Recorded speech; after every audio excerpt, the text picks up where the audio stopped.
In the last video of the year, we're going to talk about the original Pocket 6K and why it's been my favorite camera of 2021. But first, if you're new to the channel, my name is Anson, and on this channel we talk about filmmaking, specifically budget gear, tutorials, and a behind the scenes look at the projects that I'm working on.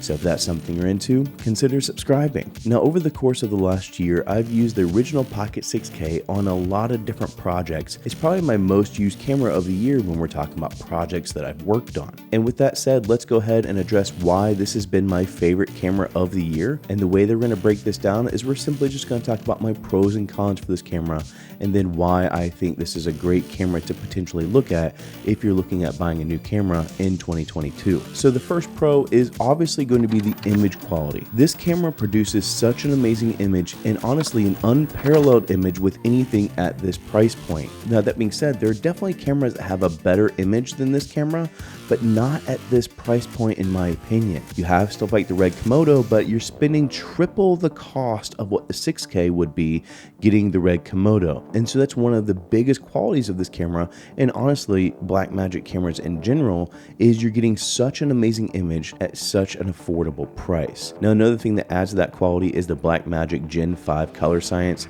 Honestly, I love these colors. It is one of my favorite colors. The XT3 is coming in a close second for me, but the overall color science with the Gen 5 color space is just amazing. It is absolutely something that is really awesome to work with, especially in post-production, which is already just so good, and so that just adds to that whole experience with the overall image quality. The other pro for me is the S35 Sensor. Now, I would say the Pocket 4K is the best value pocket camera out there. I really do think it still is in some ways, but for me, I really just wanted to get away from that tiny sensor. Now, S35 is not that much bigger, but it does offer a little bit more light on the sensor, which offers things like shallow depth of field, maybe a little bit better in low light. So those are all things that are really helpful with that S35 sensor. Now, you can say that the 4K with the speed booster does offer some more shallow depth of field. But I'll be honest, I've gotten away from using speed boosters. I'm really not a fan of them. And so with a pure lens to sensor, this does offer a little bit more than the Pocket 4K would. But that's one thing I appreciate about this camera, is it does have a Super 35 sensor. The next pro for me is the form factor of the 6K. Now, this is where it deviates from the 6K Pro. Now, hear me out when I say this, because the 6K, in my opinion, does rig a little bit easier. The 6K Pro is just big and bulky, and by the time I go to rig it out, it's just awkward shaped. And so the 6K for me rigs a little bit easier, but also when it's stripped down without a rig, I prefer it over the 6K Pro because it's just a little bit more minimalistic than the 6K Pro. The 6K Pro is huge. It's so giant.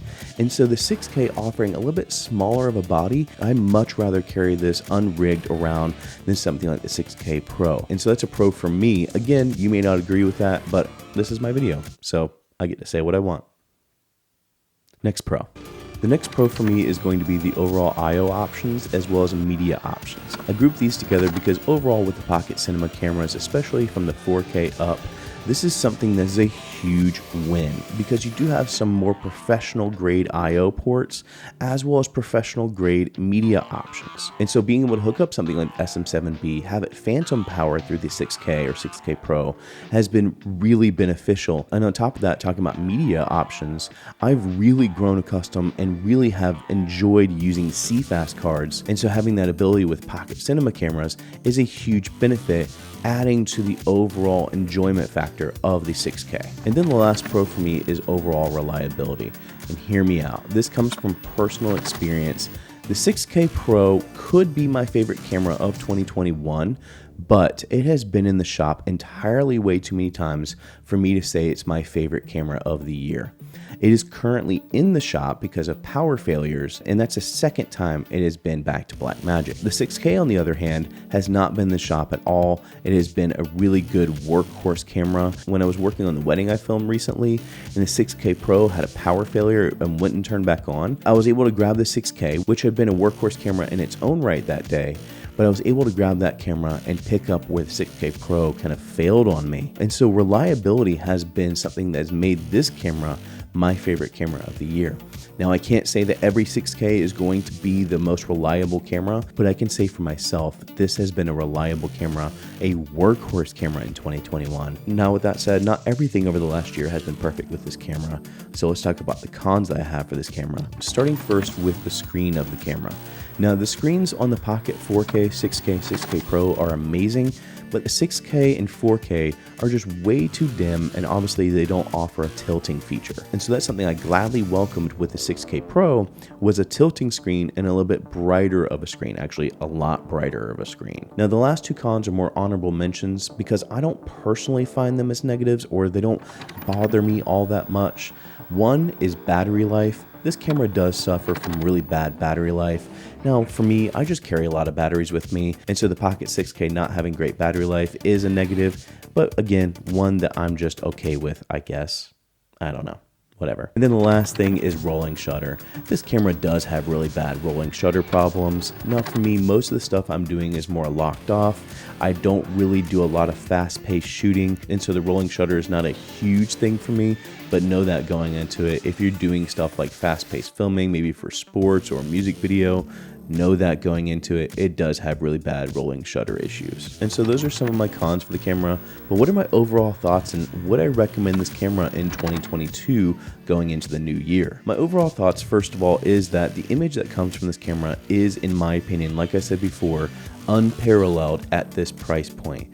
It offers a beautiful image, especially with the Gen 5 color science. And so that's one thing I would say, if you're looking for a camera that offers an amazing image at this price point, this is absolutely a no-brainer, because I really do think that the image from this camera is on par with cameras that are a lot more expensive than this camera. And so to tie all this in, if you're looking at a new cinema camera in 2022, looking for that really filmic, just cinema-esque quality image from a camera, this is absolutely one to check out. I would still absolutely check out the original Pocket 6K camera in 2022. So that's it for me. I hope you guys enjoyed this video.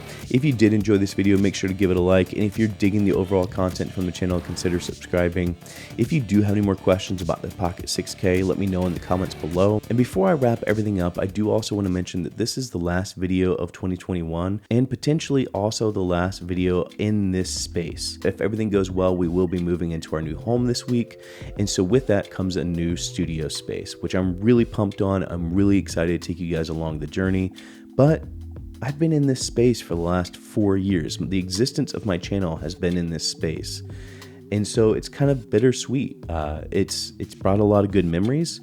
I've had, it just reminds me of an amazing journey I've had in YouTube so far. And with that, I'm also so thankful for everyone that has been a part of this channel, especially this past year. I've seen a lot of growth on the channel. I've also established some of the best relationships I ever have on YouTube in 2021, both for fellow creators as well as just subscribers to the channel. So I want to thank every single person that has had a hand in answering.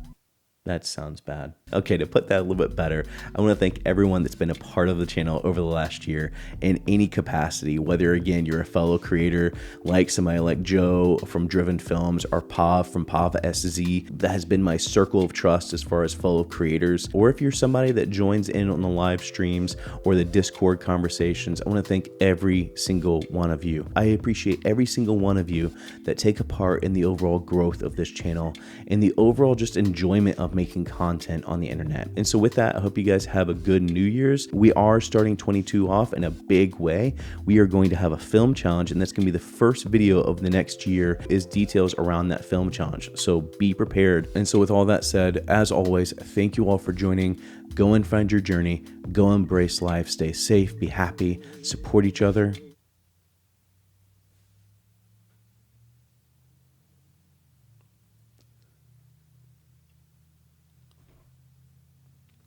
Peace.